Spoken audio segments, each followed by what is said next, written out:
Welcome to the very first Gaming in Training YouTube video. The reason that I'm doing these videos is it's going to be a nice break away from the heavy text-based posts that I've been doing previously. They've just been growing in length over the amount of time that I've been doing it, simply because there's so much that I want to talk about with games and get across to you guys. So this should hopefully be a really nice change from that. And the format for these is going to be split in half. So the first half of this video, I'm going to be looking at a game and giving you some gameplay commentary for the sorts of things that I pick up and my thought process when I'm playing games. The second half is then going to be looking at how we can take what I've seen in the game and start to think about it in more of an e-learning sense, not just from an instructional sense within the game. So the game that I'm going to be looking at today is called A King's Quest. I'll post a full description of the game in the blog post to accompany this, so I don't have to go into it now. But I'm going to keep the commentary quite short and snappy, but there's going to be about 8 minutes of gameplay just to get us to where we are. The theme of today's post is also going to be about instructional text, an absolute bugbear of mine. This video will hopefully give you the confidence to move forwards and start to remove some of the unnecessary instructional text from your own e-learning and look at the ways that you can use visual design and the learner experience to help to compensate for that. And actually, it's a far better module and output for the user than having instructional text plastered left, right and centre over your courses. I'm going to move my face out of the way now and let the gameplay take up the full screen. So take a look at that and I'll see you at the end to discuss the application in e-learning. This is the opening scene in A King's Quest, and it just takes us down one single path towards a well in the distance. You can see an icon in the bottom right hand corner which is for my backpack, but the main draw for us and the movement that we're expected to make is towards this well at the end. The sides are blocked off to just channel us down to the end here. We're learning about character movement, but at the same time, there is a pull towards what we should be doing here. We approach the well, and you can see the icon in the bottom corner has now changed to an eye. This indicates that I can look at the object or inspect the object. So I'll take a look at the well and see if there's anything that I can decipher from that on how I should proceed. We'll have a look down now, and nothing becomes obvious that I should do, so I'll go and have a look at the rope system to the right-hand side. The icon changes to show a hand, which means that I can operate whatever object that I'm currently looking at. And in this case, I will lower the rope down into the well. From here, I'll be able to climb down the rope to the very bottom of the well and continue exploring. I just go and check the scenery here just to make sure that I'm not tricking myself or tricking you by saying that I am forced down this route. And the hero will now hop onto the rope, climb down to the bottom of this well. I'll apologise now, as I do later in the video, that the length of time that this guy takes to climb down ropes seems to be stupidly long, but eventually we'll make it to the very bottom. Once we get down here, again, we're sealed on all four walls, so we're not going anywhere apart from where the game developers want us to go, and that is towards the mattress on the wall. So I go over and take a look at the mattress, and as I do, I pull the mattress away from the wall, which reveals a small door on the other side. This is teaching us already that we can look at objects, interact with objects, but also we need to consider that there may be alternate ways of progressing through the game that aren't going to be immediately obvious to us. So we're being given subtle clues by the developers all the time for how we should proceed. We'll enter the next section here through this small hobbit door in the cave wall, and we'll move on to another part of the cave. This is to teach us more about character movement, more than we already know. After I edit out some of the staring that I did at this waterfall in the background, you'll see that the character is faced with a jump. I keep the character moving at a normal pace, and without any instruction or prompting, the character automatically jumps across this gap for me. I then keep going a little bit further, and you'll see there are two ledges. The character automatically pulls himself on top of the ledges. So this teaches me that jumping and climbing are done automatically for me in these situations. I'm just going to leave the video to play at this point because this is a fantastic way that we can display failure or feedback in e-learning. So I'll let the narrator take over from the game and show you what happens when you select a wrong action in a King's Quest.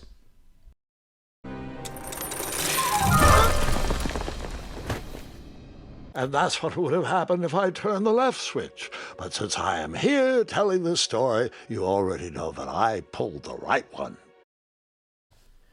I really want to discuss that more at the end of this video rather than as I'm going through the gameplay.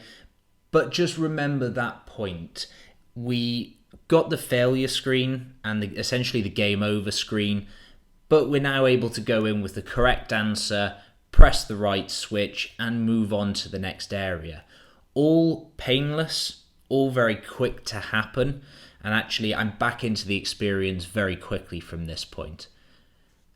We go through another hobbit door which takes us through to a shaking area of the cave, pretty ominous. We see a pile of rubbish to the left hand side and what appears to be a double bed down the cave. There's also a bed swinging by chains, which is also odd. I'll take a look at the pile of rubbish first, and we see that there's nothing there of interest to me for this particular piece. So I guess we should go and check out that bed. I take the character down there and go and have a look, and the icon changes to show that I can interact with the bed. I actually hop inside the bed, and the narrator at this point tells me, "Get out of bed, this is no time to be sleeping." It seems very strange, and why is this in here? But it all becomes clear to me. Believe it or not, it will become clear to you, and we'll see how that actually plays a crucial part in the mechanics that we learn through this game and helps us to overcome an encounter that we experience later on. Again, this is something I'm definitely going to be bringing out in the summary of this. The section along this bridge here is just for narrative purposes.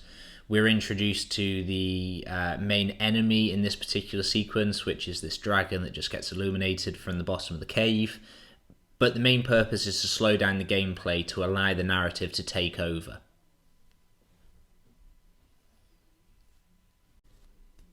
Here, we're going to use the information that we've got previously. We know that we can climb ropes, as we did when we came down into the well. And this time we'll climb up to the next cave entrance, albeit incredibly slowly, and we are nearly there. This time we go through a normal cave opening, no more hobbit doors for us now, and enter the next section of the cave.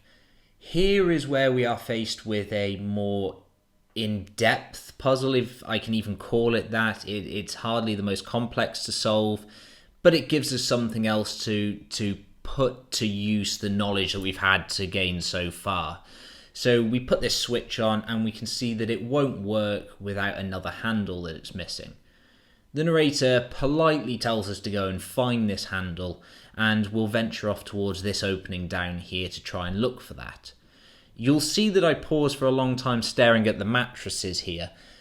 It's unusual to me still at this point why there's mattresses and beds in a cave, but we're very close to finding out why. Well, we found the handle. The bad news is it's attached to that huge bell, which we know is going to alert the dragon if we ring it. But nonetheless, the hero decides he's going to pull out the handle from the rope, and I guess we all know exactly what's about to happen. So the bell rings and the screen shakes as the presence of the dragon becomes known to us. Now, there is a double bed against the wall, and what do we know about double beds? We know we can hide in them. So I run over, hop inside the bed as the dragon comes and takes a look inside the room, sees nothing there, and slowly sinks back down to the bottom of the cave. What's happened is the game developers have given us a nugget of information previously in the game, and they're now expecting us to take that information and use it in this situation. And what's happened is I feel a sense of achievement from doing this. I've just tricked this dragon. I've just taken this handle right from under his nose and he knows nothing about it. but actually that is a fantastic use of information and a practical application of that information later on. And you can see here, I just wandered back over, used my backpack, put the switch together and lowered the bridge, which is going to take me on to the next section. This is actually where I'm going to leave this commentary for now. We've got plenty to discuss in the summary and some great points that we can look at applying to our e-learning development. Here's the first screen of A King's Quest again. As I mentioned when I was doing the commentary, there's just one single path forwards, and this is forcing the player down that path. This isn't a bad thing, as the first and most basic concept we need to learn is movement of the character. This is actually incredibly similar to the way that an e-learning module operates. So the first thing that the user will need to get acclimatized with is the control options for that module. A King's Quest does this by just forcing them down the path, but they have a hook. The hook in this situation is the well at the end of the path. Naturally, we want to go down there and see what that well is. So the same needs to apply to our e-learning. There needs to be a hook. This can be a script, something quite powerful, that encourages the user to naturally want to move through to the next section. The other thing that we can do is introduce objects or visuals on the screen that the learner wants to engage with and wants to find out more about. The next thing that we're going to look at is the use of the icons in A King's Quest. The eye and hand icon are something that make regular appearances throughout this whole gameplay, and actually they are really clear to understand. As soon as you first see them on screen, you know exactly what that button is going to enable you to do. The same should apply to e-learning. I see far too many courses where people draw attention to a submit button or a continue button. There is no instructional text that's needed around these two buttons, in my opinion, because they are self-explanatory in themselves, and I feel as though it is belittling the user to draw their attention to them. Instead, I think we need to pay more attention to representing what we're trying to get across in images or visuals. The next thing I wanted to look at was the feedback or the failure screen in A King's Quest. As I said at the start, this was brilliant, made me smile as soon as I saw it, but actually it kind of has two uses for e-learning. The first of those is as a feedback method. So humour and valuable information are something which eases the hurt of receiving that in the first place. So that's something that we need to look at implementing in the way that the narrator does here. The second use for it is to show the learner, or the player in this case, that failure is okay. So even though I got smashed against the cave wall by the bed, I was able to restart the game with the correct answer within the space of about 5 seconds. The same needs to happen with our feedback that we give to learners. Let's make it so that we're not punishing them for their mistakes. We're saying failure's okay, you're in a safe environment, and this is the time to make those mistakes. Okay, so you know I had to mention the bed again. It was brilliant, a fantastic piece by the game developers to put that in, and actually it taught us a huge amount about a further encounter we'll have. But how can we look at using something like that in e-learning? Well, I tend to develop a lot of adventure-based modules whenever I'm coming up with my creative ideas, and these are examples of things that we can plant in the environment for the learner to explore and to find out about themselves. So with the bed, it was placed in an obvious location for me to want to be able to go over and interact with it. My natural sort of inquisition kicks in to find out more about it. And as a result of that, I was taught valuable information. In e-learning modules, we can do the same with items in an environment, or items under buttons, or various other options within the course. Giving the user snippets of information as they move through the course and allowing them to apply it at a later date is a really powerful tool. Not only are they taking on the information, they're also applying it in a practical way and feeling a sense of achievement from that. Anyone who's read any of my blogs before knows that I really don't like the use of badges in e-learning. For me, A King's Quest really drives home the reasons behind that. With clever design and development principles, we can replicate the feelings that badges are trying to get across without visually pinning something on screen for the user. By completing meaningful tasks, we create an achievement and reward cycle that encourages the user to want to progress in the course. A King's Quest does that by giving us these pieces of information and allowing us to overcome challenges by ourselves later on. We need to think about applying the same logic to e-learning, not just relying on what I would like to term as gimmicks in the form of badges for the learner to just take away with them. There are so many things that I could keep talking about with the King's Quest, but as I indicated earlier with my blog posts, I don't want these videos spiraling out of control in terms of length. If these are helpful to you, then I will continue to produce them. If I'm honest, this would be my preferred method of delivery for posts, because I can actually show you games rather than just writing down the words and hoping you can visualize what I'm trying to put across. I can actually show you them being played. So for now, I'm going to end this here. As always, if you have any questions, feel free to get in touch with me over at the blog or on Twitter.